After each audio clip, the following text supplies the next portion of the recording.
नमस्कार मंडळी, कशा आहात सगळेजण. तर नव्या दिवसाची नवी सुरुवात आणि नव्या ब्लॉगमध्ये तुम्हा सर्वांचं खूप खूप स्वागत. तर आता आजचा ब्लॉग खरं तर ऑफिस सुटल्यानंतर बनवायला घेतला आहे. मी बघत असाल मी घरी चाललो आहे सध्या.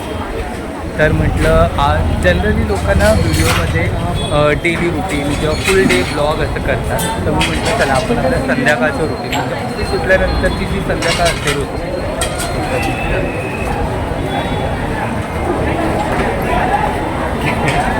तर रोजची संध्याकाळ कशी असते ते आपण ह्या ब्लॉगमध्ये दाखवायचा प्रयत्न करूया.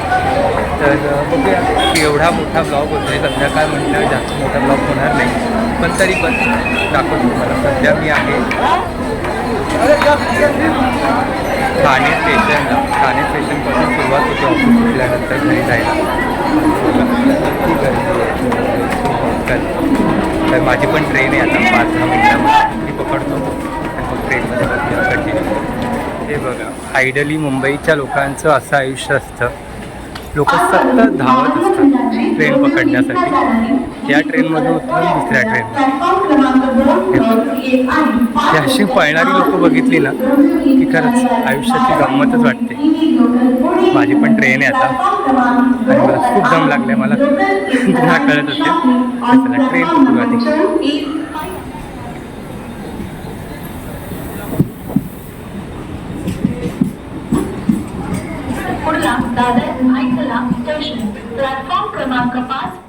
तर मंडळी, ट्रेनमध्ये बसल्यानंतर ना विंडो सीट मिळणं म्हणजे खरंच खूप लकी असतं. कारण ट्रेनच्या विंडो सीटमध्ये बसून एकदम रिलॅक्स पद्धतीने हे बाहेरचं जे दृश्य तुम्हाला बघायला मिळतं ना ते खरंच खूप भारी असतं. आणि आता इथून पुढचं जे स्टेशन आहे ना, म्हणजे जर मला ही सीट मिळाली रोज मला ह्या ट्रेनमध्ये, तर हे बघा इथे समोर जे दिसतंय ना, मला खिडकीतून रोज जाताना आहे ना इथे सनसेट दिसतो. पण आज तो दिसत नाही आहे कारण आज थोडं ढगाळ वातावरण होतं. त्याच्यामुळे सूर्य कदाचित आधीच मावळला आहे बहुतेक, त्याच्यामुळे आज सनसेट दिसत नव्हता. पण ही ट्रेन जशी जशी पुढे जाईल ना आणि एक एक स्टेशन पार पार करत जाईल ना, ते बघायलाच खूप भारी वाटतं. आणि बघा इकडून पुढे जे आहे, आता ही बिल्डिंग तुम्हाला दिसेल थोडी पुढे, तर या बिल्डिंगमध्ये वरती 17व्या माळ्यावरती माझं आधीचं ऑफिस होतं. त्याच्यामुळे जेव्हा केव्हा ट्रेन इथून पास होते ना, मला त्या जुन्या ऑफिसची आठवण येते. आणि फायनली सगळे स्टेशन पार करून आपण कोपरखैरना स्टेशनला पोचलो आहे. तर चला आता कोपरखैरना स्टेशन आलं आहे, त्याच्यामुळे माझी उतरायची वेळ झाली. तो चला ट्रेनमधून उतरूया आधी.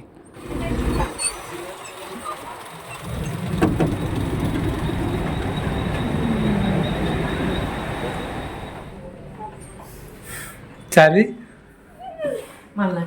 चारी कुठे आहे? चारी आज आली नाही तू दारू उघडायला?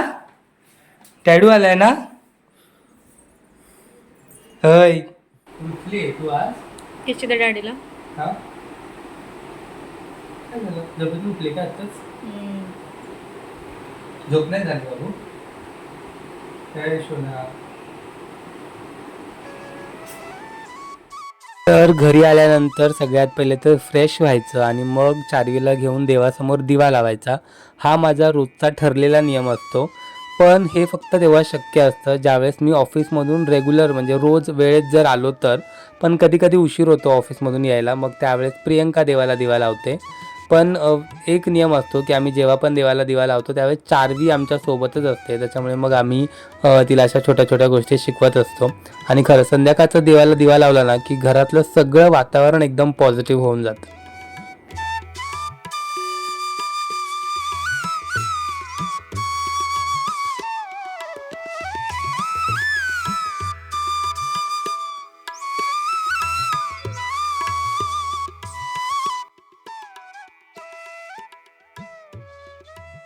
तर मंडळी इकडे बघा, प्रियंकाची संध्याकाळच्या स्वयंपाकाची तयारी चालू आहे.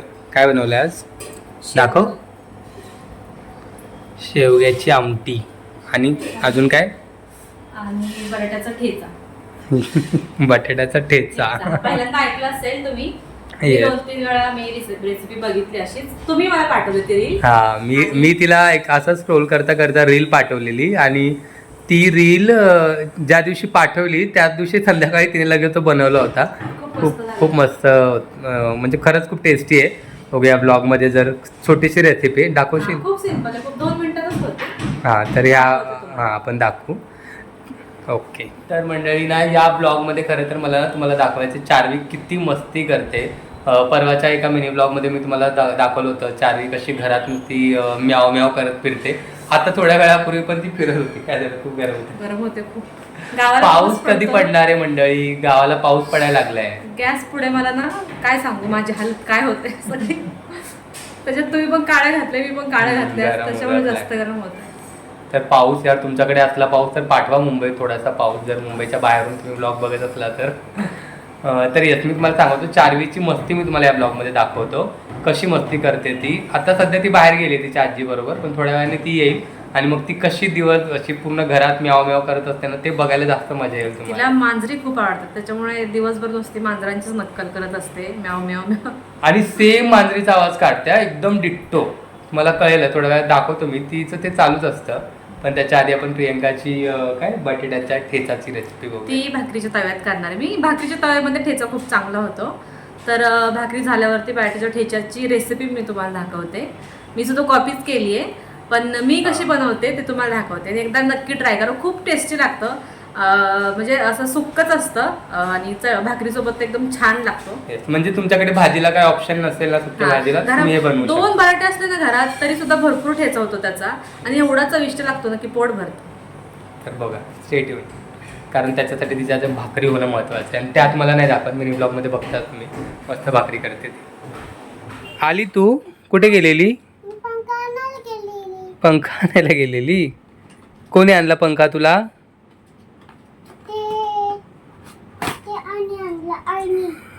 आईनी. कसं चालू करायचं बघू? दाखव कसं चालू करायचं. ते काय आहे गं? ही अहमदाबादला गेलो तेव्हापासून ती पंखा करत होती, फायनली घेऊन आली. ते असं लावायचंय बाळा. अहमदाबादला आम्ही गेलेलो ना, तिकडे एका मार्केटमध्ये तिने बघितला होता आणि तेव्हापासून तिला घ्यायचा होता. बघू, दाखव तुझा पंखा. खावं लागते का? वाव, छान छान. बघू. हा लागते. बघू मला. वाव, तुला हवा घाल. आवडला तुला पंखा? कोणता कलर आहे पंख्याचा? अजून अजून कुठला कलर आहे त्याच्यामध्ये? वाव, सह्या हुशार आहे. तर प्रियंकाच्या भाकरी करून झालेल्या आहेत आणि आता ती करते बटाट्याचा ठेचा. हां, रेसिपी सांग.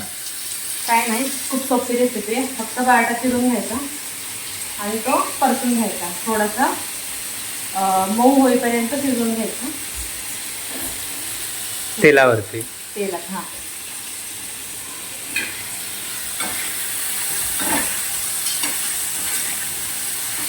म्हणजे एवढा शिजवून घ्यायचा की आपल्याला तो थोडा स्मॅश करता येईल. एवढं हो, खूप स्मॅश नाही करायचं, थोडं ओबड स्मॅश करायचं. आणि त्याच्यामध्ये 2 मिरच्या, थोडंसं जिरं, लसूण, बस एवढ्या 3च गोष्टी वाटल्यात. आणि ते आता तेलात टाकून परतून घ्यायला. काहीच नाही आहे, फक्त 2-3 मिरच्या, लसूण, बस. जिरं घालायचं असेल तर ऑप्शनल आहे, जिरं न घालता पण छान लागतं.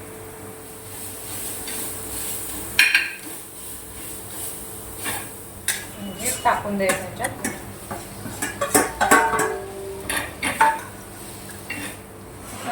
थोडंसं चवीपुरतं मीठ. तुम्हाला हळद घालायचं, हळद पण घालू शकता, असं काही नाही आहे.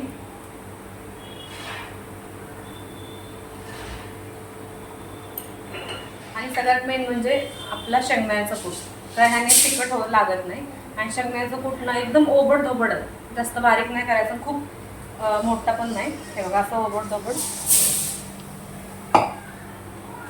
झालं. हे मिक्स करायचं आणि आपला ठेचा तयार.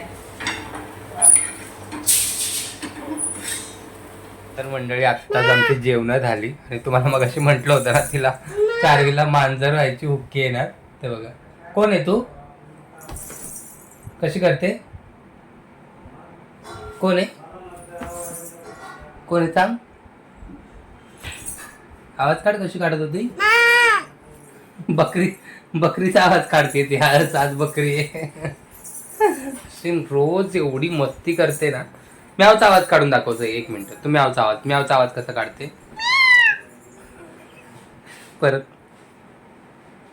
परत एकदा काढ ना. तू म्याव आहे ना, म्यावचा आवाज काढ. हा कुठला आवाज आहे? कुत्तू कसा करतो? आणि थांब थांब, मोर कसा करतो? मोर कसा? आणि कोंबडी कशी करते? माझे पिल्लू कसं कसं करते?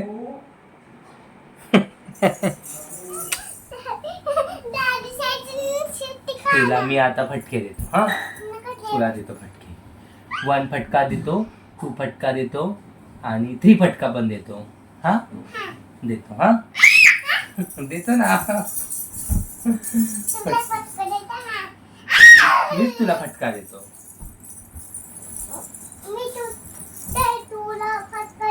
त्यांना सांग तुम्हाला फटका देऊ. फटका देऊ तुम्हाला.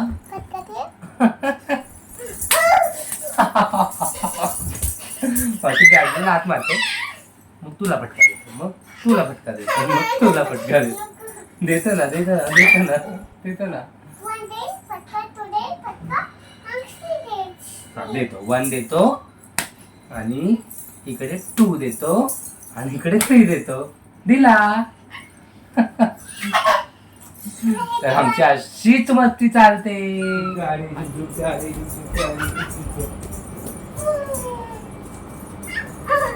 पळा पळा पळा पळा पळा पळा पळा पळा पळा पळा पळा. भागो.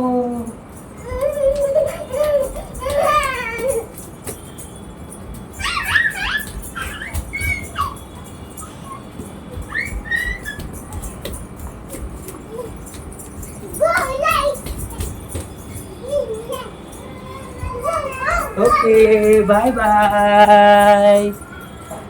बाय.